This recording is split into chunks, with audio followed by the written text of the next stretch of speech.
Hello, Gabriel Fong here, and today I want to make this video to help my friends in Nanyang JC with a certain tutorial question which many of them have been asking me to help them with. I honestly like the question a lot because when I first did it, made me think. And I'm not trying to brag that I'm smart or anything, but I like when I'm forced to think while doing math. Okay, that aside, this question is actually not in my FMath tutorials set for functions, so I had to learn a whole question for you guys, and I've done it so much that I've memorized how to explain it. So out of the interest of my time and to uh, be able to have something online that my friends can follow, I've decided to record this video. And in particular, right, this video is dedicated to Alicia Ang and Alyssa Jin, because I tried to help Alyssa today in school and couldn't because I had to rush to church, and I'm currently recording this to help Alicia. So yeah, both of you are in my hearts while I'm doing this, so let's get on to it. And so if a function f, which is defined for all real values of x excluding 1, and you have some constant a, which is part of the set of real numbers, which means that a can be any real number and it wouldn't matter. Then you have the function g, which is defined for all real values of x. So the first part of the question is to prove that the composite function f of g does not exist. So to prove that a composite function does not exist, your inside, the range of your inside, must not be a subset of the domain of your outside. And I'm using very crude terms right now, but I think that the secondary school syllabus of mathematics sort of made us learn mathematics as a form of memorization, but that's bad because you're gonna cram your head with a lot of useless crap when you can just derive them or realize the logic instead lah. So I'm not gonna explain this. I just wanted to put that there. So in this case, your inside will be G, and so your domain of G, your range of G, which is equal to the set of real numbers, is not a subset of the domain of f, which has domain of all real numbers excluding 1. And therefore, composite function f of g does not exist. Of course, I would like to think that my friends are smart enough to have been able to do this lah, but if you guys didn't know, that's completely fine. Maybe I'll make a video explaining why this is the criteria for a composite function to not exist lah, or for a composite function to exist. So anyways, that's the first part of this question. And now let's go on to the part that makes everyone confused. So now you want to find g of f instead, and hence find gf inverse 5 in terms of a without finding g of f inverse. So there's a lot to digest right now from this one sentence alone, but let's keep this in mind. And I will explain why you need to have this in your head. So first, let's find g of f. So to find g of f, you just substitute fx inside. So you will get 1 minus 2a plus x over 1 minus x. You can factor up negative 1, you get 1 plus 2 times a over x minus 1. You get x minus 1, everything over x minus 1 plus 2a plus 2x, which is equal to 3x minus 1 plus 2a, everything over x over 1. That's pretty simple, am I right? And kind of a bit too lazy to show where it cannot be, because as you see, there's some value that the input cannot be, and therefore there's probably some value that your output also cannot be. And actually no, I'm wrong, because the domain of f is equal to the domain of g of f, which means that the domain of this function will be x is real, excluding 1.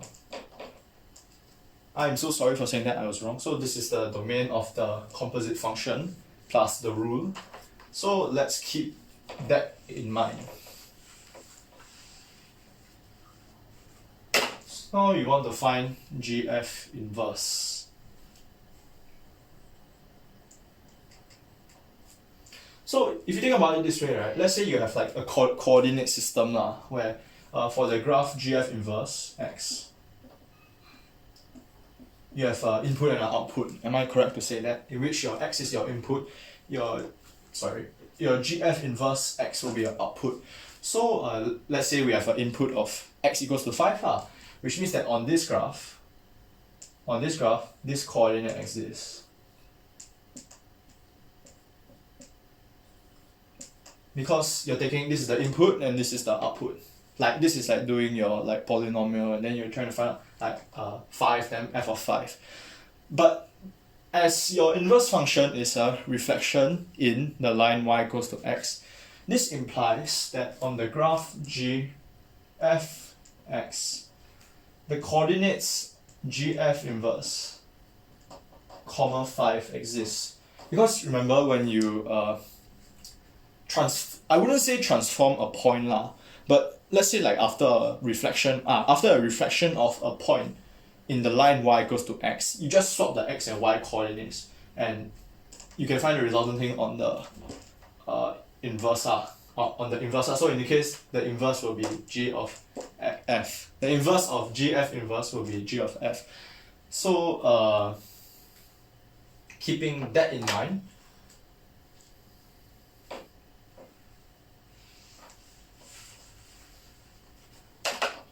this means that if we sub g of f inverse into here, so because g of f inverse 5, comma 5 is a coordinate on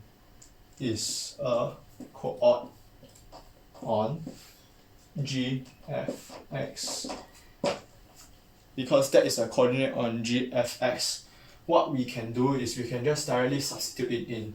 Then remember, when you have f of f inverse x is equal to x, correct? So in this case, let's sub gf inverse 5 into here. So we will have gf inverse 5, which is equal to 5, which is equal to 3 gf inverse 5 minus 1 plus 2a, everything over gf inverse 5 minus 1.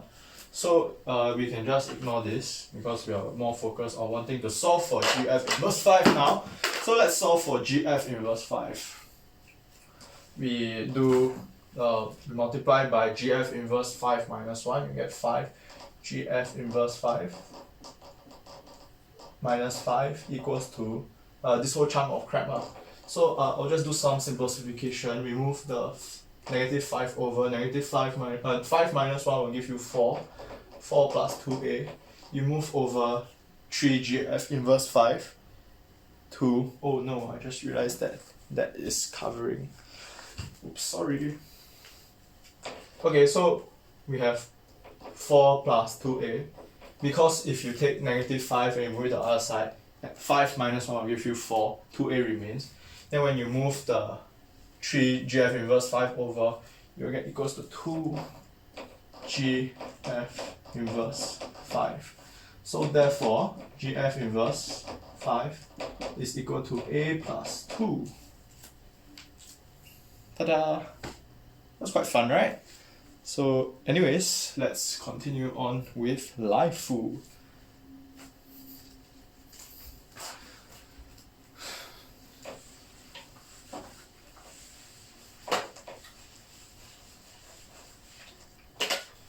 So now we have find f inverse of f prime x. Therefore, prove that f inverse exists. So I like this question a lot, right? Because up to now, right, we haven't been using differentiation that often, or at least I have but I doubt that you guys have been. And you're now suddenly introduced with like two concepts that you never thought would be related to each other. But and therefore I like this question a lot is because it relates these two concepts very well together. So first, let's differentiate fx. So we have fx equals that. So f prime x equals to, by your quotient rule, d dx of a plus x will give you 1. Then you times the bottom 1 minus x minus d dx of the bottom will give you negative 1 times the top, which is a plus x. The bottom whole thing squared equals to 1 minus x plus a plus x over 1 minus x whole thing squared, which equals to 1 minus a, 1 minus x, everything squared. So this is your differentiation. So remember, I'm sorry, the other condition is that a is not equals to 1. This is very important. So let's see, when a is not equals to 1,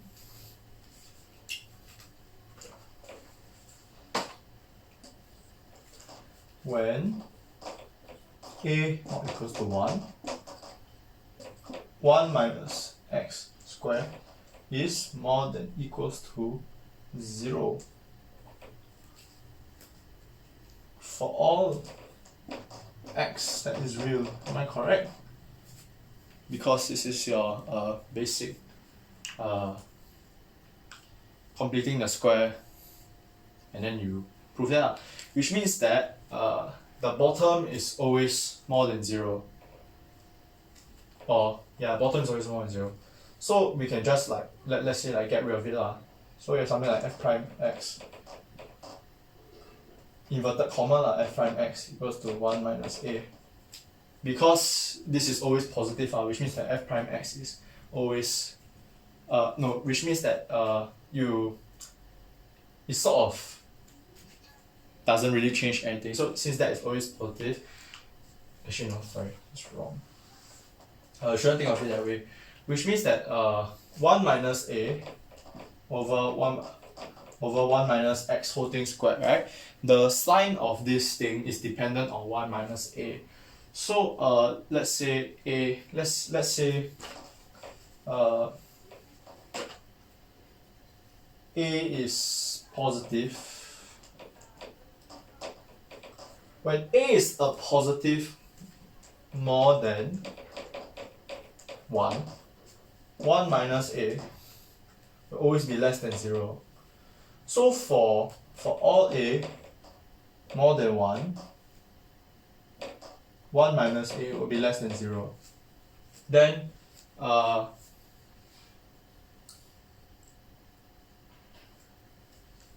when let's say a is a negative number, or let's say a is a number,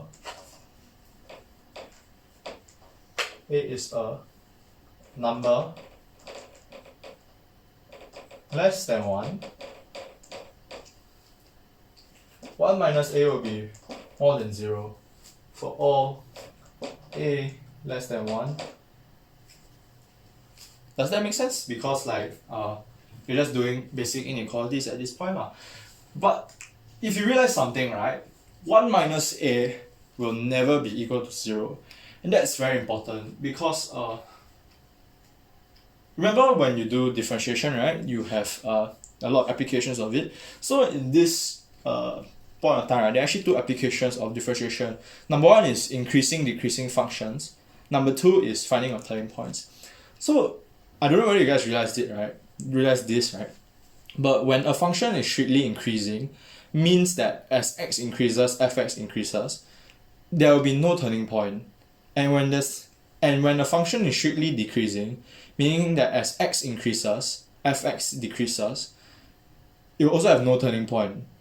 But when you realize something, you will realize this. When a function has no turning points, it's always 1, 1. So basically, right, I'm too lazy to write out the rest of the steps. But basically say that there are two scenarios of A. For both scenarios of A, dy dx is always more than 0 or less than 0. I.e. dy dx will never be 0. Since dy dx is never 0, it will always be strictly increasing or strictly decreasing, which means that it has no turning point, which means that it is always 1, 1. Since dy dx is which means there is no turning point, which means that the function is always 1, 1, and therefore is a composite function. So let me reiterate it. Say that there are two scenarios of A. Then for both scenarios of A, dy dx will always be more than 0 or dy dx will always be less than 0. This means that fx is always strictly increasing or strictly decreasing depending on the value of A, which means that fx will never be equal, f prime x will never be equal to 0. And because it is strictly decreasing or strictly increasing, it will always be 1, 1, and therefore have an inverse function, i.e. f inverse x. So I'm sorry if I rambled a bit because I haven't been making videos in a while, but if you are still confused, just drop me a WhatsApp or IGTM and I will just clarify the points that I made up. So it's been an honest pleasure to make this video, and I haven't been making videos for a while, so I feel very blessed to be able to make this out of like my passion for making math videos every once in a while. So thanks a lot for watching this if you have, and I will see you guys next time when I have more content to think of. Bye bye.